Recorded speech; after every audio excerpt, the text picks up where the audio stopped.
we have looked at the nature of revelation and of faith, revelation being God revealing himself. We read about this from Benedict's message for World Communication Day on silence and the word, and following up on that with Dei Verbum, the document from the Second Vatican Council expounding how God reveals himself, and it's a personal revelation. It's not simply propositional. In response to God's revelation of himself, we are invited to give to God our own response, our own gift of self in the act of faith. From there, we have been looking at the relationship of faith and reason. For this, we read from Vatican I, Dei Filius, chapter 4 on faith and reason, which spoke of the harmony between faith and reason. These are complementary. They go together. Also, on the topic of faith and reason and the university, we read from Benedict's address at the University of Regensburg, in which he explores how acting violently to spread the faith would be an act that is contrary to the nature of God and contrary to the nature of man. And at the substance of his address, he looks at how Western civilization has become skeptical about reason, has fallen into this tendency to want to de-Hellenize our traditions, our faith, our understanding of the world. And of course, this was the chart from Dei Filius. Faith and reason are in harmony because they both come from God, and ultimately they both seek truth, and it is a truth in God.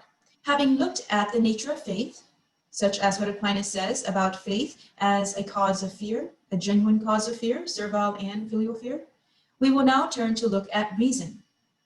How does reason inform our faith? We have two major figures for our endeavor.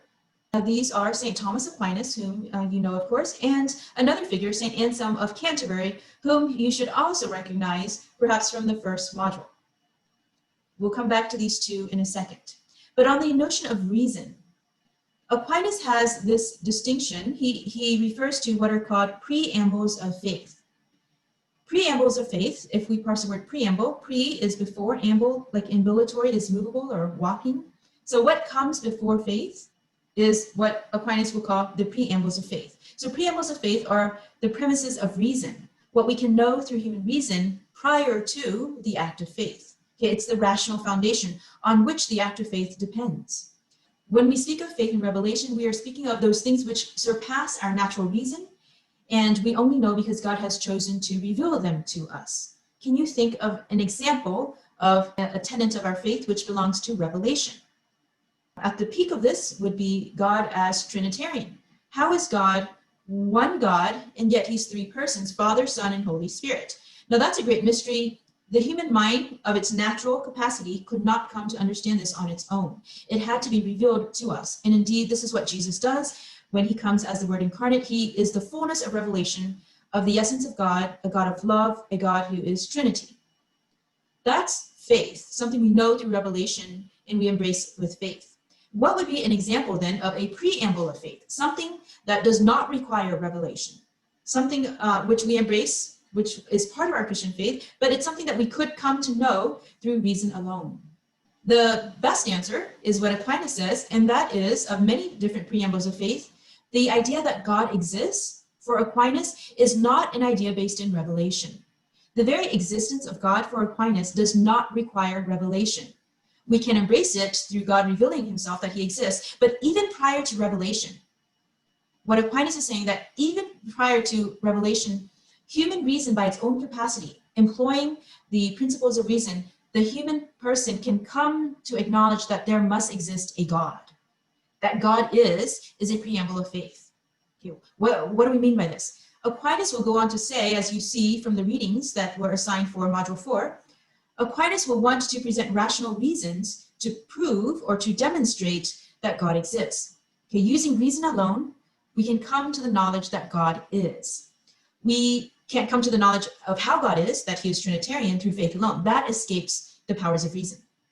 But reason alone can know that God is, that God exists. So that's a preamble of faith.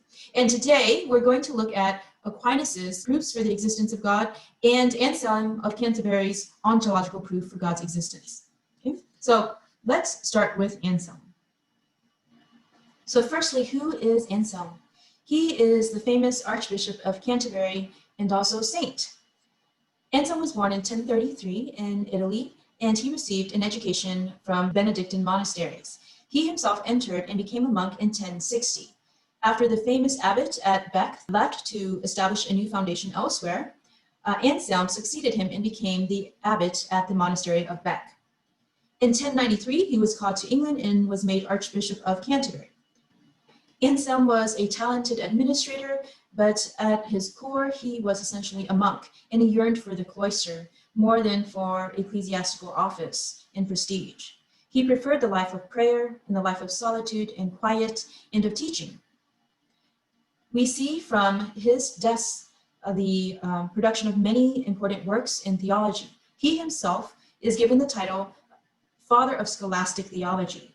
Father, because he is at the very beginning of this new movement, which starts within the monasteries, but it's not simply about praying. Now, what happens is what flows from the prayer of the monks is a theology that is systematized, and that's what scholasticism is about. It's this complete system of thinking and of doing theology. Anselm stands at the forefront of scholastic theology as the father of scholastic theology, and he has many important writings. The Monologion is one of his very first writings. He wrote this specifically for the monks at Bec. He was teaching them theology. Flowing from this, he writes a second work, kind of a sequel, and he calls it the Proslogion. And we will be reading from this. This is the required reading for Module 4. If you go on to study Christology, you will most likely read Anselm's Cur Deus Homo, why God man, or what the words mean. And he looks at why did God, the Word, eternal, have to become man. And there are many other works as well. But the Proslogion is our focus, because it is here that he will entertain the idea of proving God's existence. The Proslogion is where we have seen Anselm once before. If you recall from Module 1, where we introduced the notion of theology, what is theology? The classic definition that I gave you came from Anselm, this very bishop here, this theologian that we're studying today in greater depth. How did Anselm define theology? Can you recall? Indeed, he's the one that said that theology is fides quorens intellectum. Fides is faith, intellectum is understanding. What's quorens? It's seeking, that positive movement to desire and to seek. So what is theology for Anselm? Theology is defined as starting in faith, and our faith seeks, it desires, it pursues an understanding of the faith that we hold. That's the mark of scholasticism. That's the mark of Anselm.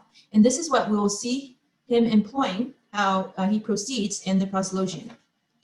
The famous notion of the Proslogion is this, that he will argue that God is that being than which nothing greater can be conceived to exist. Okay. God is that which nothing greater can be conceived.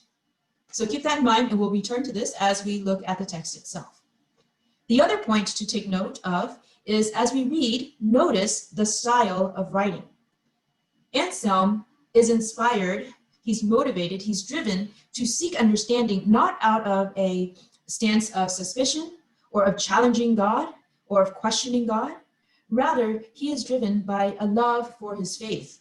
And it's this love that drives him to seek his beloved, to seek to understand God better, and to share that faith with others, and what he will expound and write. The genre, the way he proceeds, is actually very monastic. He is at heart a monk, and his prayer flows from his heart, and his theology flows from his prayer. So let's go then to the actual text. We have that here. I have included some annotations in this copy. And let's read those important highlighted parts together. So this is his Proslogion, or On Discourse on the Existence of God. He begins, after I had published at the solicitous entreaties of certain brethren, so his monks are asking him to write, a brief work, the Monologion, as an example of meditation on the grounds of faith in the person of one who investigates, in a course of silent reasoning with himself. So here he is, he starts in faith, the grounds of faith, he's meditating, but he's employing reason. Faith and reason go together. What is he meditating on? Matters of which he is ignorant. Considering that this book was knit together by the linking of many arguments, I began to ask myself whether, so this is his key point, his aim in this sequel or the second work is to inquire on this question, whether there might be found an argument that would require no other proof and alone would suffice to demonstrate that God truly exists and that there is a supreme good requiring nothing else. Okay, so proving based on reason that God exists. One single argument alone, that appealing to the rational nature of man, any person with reason could not deny the existence of God. Scroll down. And he says that he is searching, although I often and earnestly directed my thought to this end, and that sometimes that which I sought seemed to be just within my reach. I seemed to have an answer, while again it wholly evaded my mental vision, and yet at last in despair I was about to cease. So he was about to give up, but as soon as he was near giving up, as if from the search for a thing which nothing could be found. But when I wished to exclude this thought altogether, lest by busying myself or my mind to no purpose, it should keep me from other thoughts in which I might be successful. Down below here is where Anselm mentions his two works together. He will refer to the first work. He calls it an example of meditation on the grounds of faith, as he had mentioned earlier, and its sequel, the second work, as faith seeking understanding. And here we note the style of his writing, the genre, how he is approaching what he's doing. So he has this project before him. How does he do this? Enter in a chamber of thy mind. Shut out all thoughts save that of God. Okay, so focus on God, and such as can aid thee in seeking him. So even as the mind is being employed to seek God, it must do so seeking the aid from God to do so. Close thy door and seek him. Speak now, my whole heart, speak now to God, saying, I seek thy face, Lord, will I seek. So he is doing theology, he is thinking, but it's a very prayerful approach. Somewhat akin to what Albuquerque said in chapter 3 about that stance of wonder and awe. If we scroll down further, we get more evidence of this. So he is constantly searching. And thou, how long, O Lord, dost thou forget us? How long dost thou turn thy face from us? Okay, look upon us. So he's crying out to God. So much of chapter 1 and parts of chapter 2 read like a prayer, because indeed this is coming from his monastic way of life. It's not simply understanding, it's faith and reason interacting. And more of this, pity our toils and striving toward thee, since we can do nothing without thee. Be it mine to look up to thy light, even from afar, even from the depths. Teach me to seek thee, O Lord, and reveal thyself to me. When I seek thee, for I cannot seek thee except thou teach me. So even in the yearning, he's reaching out in prayer. So his heart and his head are working together in this endeavor. Let me seek thee in longing. Let me long for thee in seeking. Find thee in love, so that's that longing and that seeking. And insofar as he seeks and he longs, may he find God, is what he's praying for, and love thee in finding. And having found what he seeks, he will love what he seeks even more. It's in chapter 2 that Anselm will delve into the theology, into his project. And it is here that he quotes Psalm 14, in which the fool says in his heart, there is no God. Anselm is saying that the fool denies the existence of God. Anselm wants to convince this fool that God does exist, not simply by proposing to him a faith in a God who exists, but rather proposing to him a rational argument that even the fool must accept, even without faith.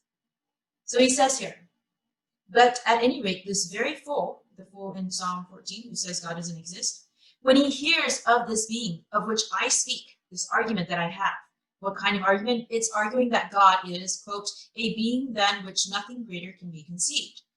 When the fool hears this argument, he himself understands what he hears, okay? Because it's based in reason. It's not based in faith. Understand these words, and you will come to the knowledge that God exists. And what he understands is in his understanding, although he does not understand it to exist. Okay, so the fool who has reason can understand, and when he understands, it does indeed exist, even though he does not understand it yet to exist. The example to explain this is the analogy of the painter. When the painter wants to paint a portrait, that portrait already exists in his mind, even though he does not quite know what the final portrait will look like. So he doesn't actually know that the portrait exists in its final form or how it exists, but it does already exist. It exists in his mind. Okay? And in the same way, the fool who denies the existence of God does not know the full existence of God. He must acknowledge, he must acquiesce, he must concede to the reality that God is, simply because it is rational to do so, and he cannot reject his reason. So hence, even the fool is convinced that something exists in the understanding, at least than which nothing greater can be conceived. Okay, so that, remember, was that key notion of what is God for Anselm. Anselm argues that God is that which nothing greater can be conceived. For when he hears of this, he understands it. He understands the words. And whatever is understood exists in his understanding. If the fool can understand these words, then whatever is understood, what he understands already does exist. It exists in his understanding. And assuredly, that than which nothing greater can be conceived cannot simply exist in the understanding alone. For suppose it exists in the understanding alone, then it can be conceived to exist in reality also. And that's greater. So here you have the whole of his argument. His key argument is here. He is saying what we saw earlier, that God is that being than which nothing greater can be conceived to exist. There are several different components to this statement. Let's break it down. Let's unpack what Anselm means when he posits that God is that than which nothing greater can be conceived. So we see the main idea has to do with what our minds can conceive, and the idea of God, the notion of God, is the greatest thing that your mind can ever come to. So it has to do with our mind thinking. Think of something great. And I'll start with a mundane example. So let's say right now, I'm craving some ice cream. So my great idea is this great ice cream cone with one huge, luscious, rich, delicious scoop of ice cream. Can you make this thought greater? Is there something greater that can be conceived here? Yes, indeed, of course. Add a cherry on top, and that is certainly greater than without the cherry. Push it further. Is there anything greater than a delicious ice cream cone with a cherry on top? How about an ice cream cone with 3 scoops of ice cream? And not 1 cherry, but 3 cherries. Push it even further, not 3 cherries, but 10 cherries. So the idea is you keep pushing the great idea that you have until you come to the conception, which is the greatest possible conception, that which nothing greater can be conceived. And that would be God, the greatest of which nothing greater can be conceived. Can you think of anything greater than the greatest amount of ice cream on an ice cream cone? This man here broke the record in succeeding in putting 100 scoops of ice cream on one ice cream cone. That's pretty awesome. But of course, we can always go greater, such as in Hawaii in 2000 at Maui. Baskin-Robbins International built a confectionery construction consisting of 3,100 scoops of ice cream. Imagine that. Well, since we're having fun, we might as well go to Italy and have some gelato. And these two fellows from Germany won the Guinness World Record for throwing and catching 25 ice cream scoops in a minute. That's pretty awesome. But we can continue to think about these ideas and push to the greatest point. What Anselm is saying is that if we push to the very furthest limit and arrive at that which nothing, absolutely nothing greater can be conceived, then if you can understand that idea, that God is indeed that which nothing greater can be conceived, then indeed God must exist. Because, as Anselm's argument goes, there is something greater than the greatest conceivable thought. If you actually arrive at the idea which nothing greater can be conceived, there's one further thing that is actually greater than the greatest idea that you can conceive. And that, he says, is that greatest idea which nothing greater can be conceived is actually trumped by that idea not only existing in your mind, but also existing in reality. And this is what we read at the end of the first paragraph in chapter 3 of the Proslogion.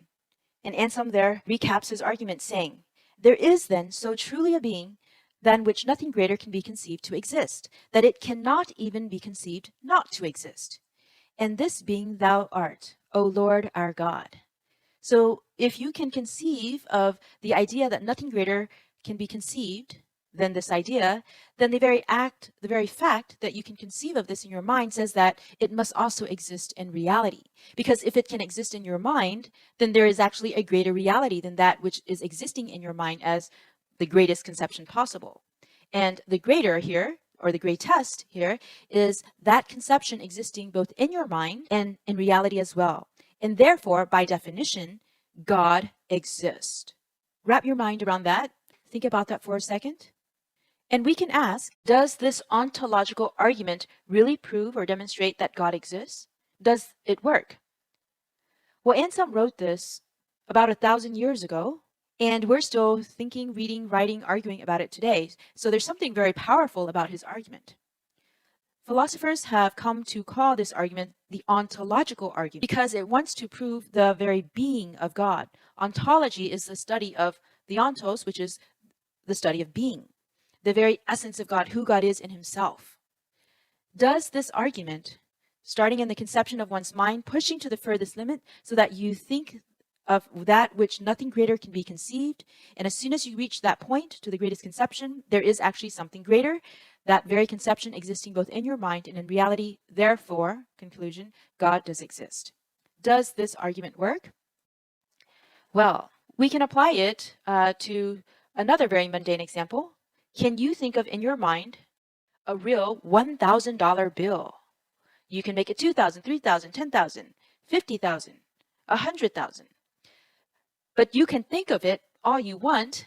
It's a far reach from thinking of it and actually having all that money directly in your hands. What Anselm has erred upon is he has posited a mental conception in which, by virtue of its very definition, says that it must be the greatest. And the greatest here would be not only existing in one's mind, but also in reality. Therefore, he says, the idea, the greatest possible idea in one's mind is God, and if he can exist in our minds, then he must also exist in reality. The logical fallacy here is that he is positing, he's jumping from a mental existence to posit an actual existence. He cannot deduce actual being from a conceptual being. But nonetheless, there is brilliance to Anselm's argument. It is employing reason. It's a rational argument. It's not directly appealing to faith to assert that God exists, but rather to argumentation. Anselm's ontological argument.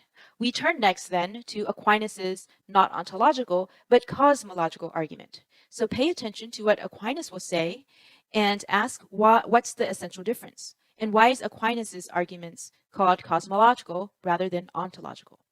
So, in between our slides, go have yourself some real ice cream.